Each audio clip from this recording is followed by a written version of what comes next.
एक बार की बात है, एक बार एक अध्यापक एक संपन्न परिवार के शिष्य के साथ कहीं जा रहे थे। तो उस शिष्य को कुछ मजाक सूझी, क्योंकि उसको रास्ते में किसी गरीब मजदूर के जूते दिखाई दिए। उसने अध्यापक से कहा, गुरुजी, अगर हम इन जूतों को कहीं छुपा दें तो कितना मजा आएगा।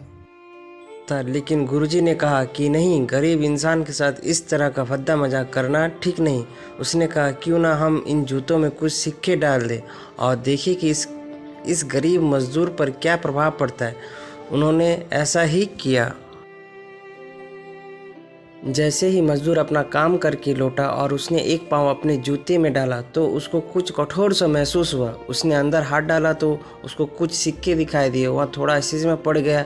आसपास किसी को देखा तो कोई भी दिखाई नहीं। वापस उसने दूसरा पैर अपने जूते में डाला और वापस उसको उसमें कुछ सिक्के दिखाई दिए। अब दोनों जूतों के सिक्कों को उसने अपने हाथों में रखा और प्रभु की तरफ इशारा किया, हे प्रभु, पता नहीं किस भले मानुस ने यह सिक्के मेरे जूते में छुपाए हैं, लेकिन जिसने भी छुपाए हैं उसको मेरी दुआ है ताकि इन पैसों से मैं अपने बच्चों और पत्नी के लिए कुछ खाना और दवाइयाँ ला सकूँगा। और इतना बोलकर वहाँ चला गया।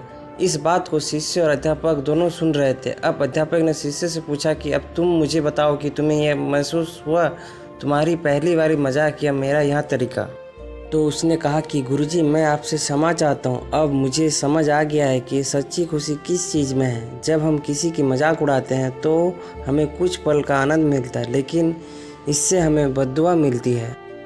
अगर हम किसी की मुश्किल परिस्थिति में मदद करते हैं और जिसकी भी हम मदद करते हैं उसको भी नहीं पता कि हम उसकी मदद की है, लेकिन अंदर ही अंदर हमें पता है कि हमने उस इंसान की मदद की है।